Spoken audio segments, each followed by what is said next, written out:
The gang leader stepped directly into Tupac's path, arms crossed, eyes cold, and the entire cell block went silent. What happened in the next 5 minutes wasn't just Tupac's first test behind bars. It was the moment that defined every single day of his sentence. It was September 1995, Clinton Correctional Facility, New York. Tupac Shakur had just walked through those gates for the very first time. If you want more Untold Tupac stories, subscribe and hit the bell. We drop new videos every single day. It was September 1995, Clinton Correctional Facility, New York. Tupac Shakur had just walked through those gates for the very first time. He was 24 years old, one of the most recognized voices in American music, and now just another number in the system. The intake process had been long, cold, and deliberate. Strip search, medical evaluation paperwork, fingerprints, mug shots. Everything designed to strip away whatever identity you carried from the outside world and replace it with a prison number. Tupac moved through each step quietly, observing everything, saying nothing unless he was asked a direct question. He had learned early in life that the first rule of surviving any new environment was to watch before you moved. The correctional officer assigned to escort him was a man named Officer Daniels, a 15-year veteran of the facility who had seen every kind of inmate walk through those doors. He said very little as they walked the long corridor toward general population. The sound of their footsteps echoed off the concrete walls. From behind cell bars, inmates pressed forward to get a look at the new arrival. Some were quiet, some whispered. A few called out with recognition or challenge in their voices. Tupac kept his eyes forward and his face completely unreadable. Officer Daniels spoke without turning his head. He said, "Famous does not mean protected in here." Tupac nodded once but said nothing. He already understood what the officer was telling him. He had grown up in environments where reputation could either be your shield or your target.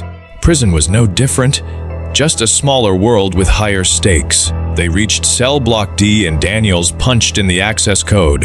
The heavy steel door groaned open. The moment Tupac stepped through, the energy changed. Conversation slowed, movement stopped. Every set of eyes in that corridor turned toward him. That was when Tupac saw him. Standing at the far end of the corridor, positioned directly in the center, was a man named Marcus. He had been at Clinton Correctional for 6 years. He was 31 years old, built with lean, hard muscle that came from years of discipline. His arms were covered in tattoos that ran from his wrists to his collar. His jaw was set. His eyes were flat and calculating. He was not enormous.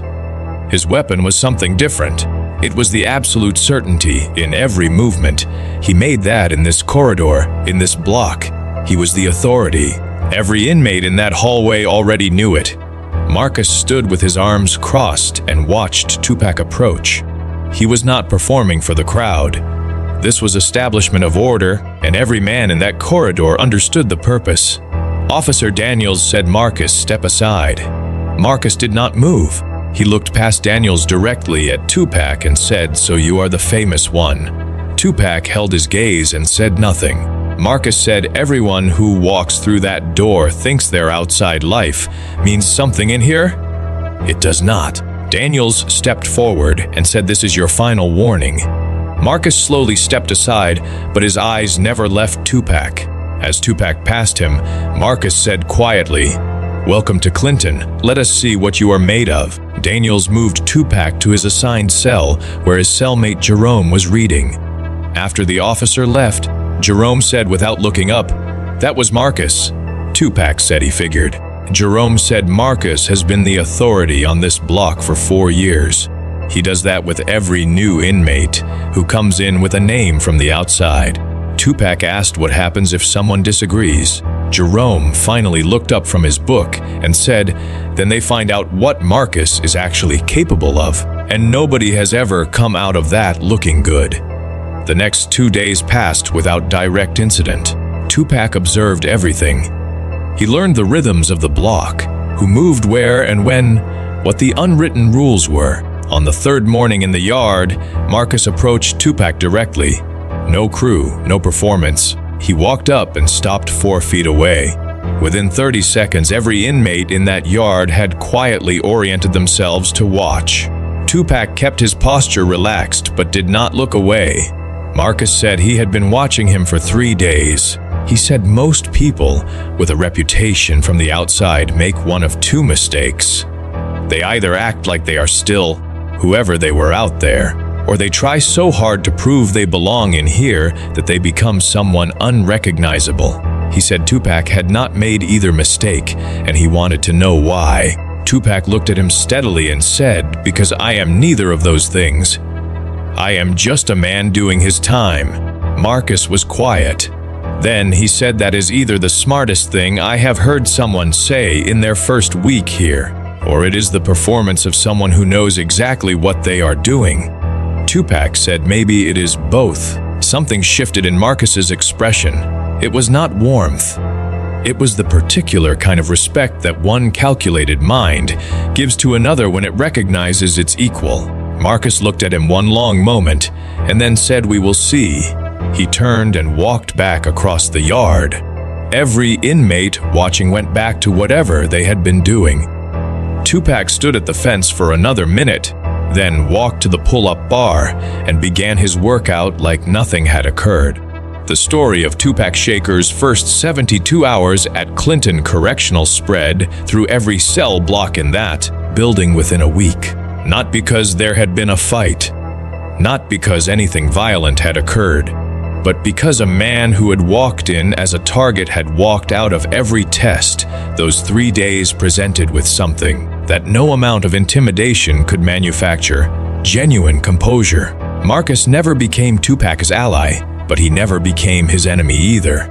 In a facility where those were often the only 2 options, finding the space between them was an achievement that most men never managed. The inmates who were there during those first days would still talk about it years later. Not about what Tupac had done, but about what he had refused to do. He had refused to perform.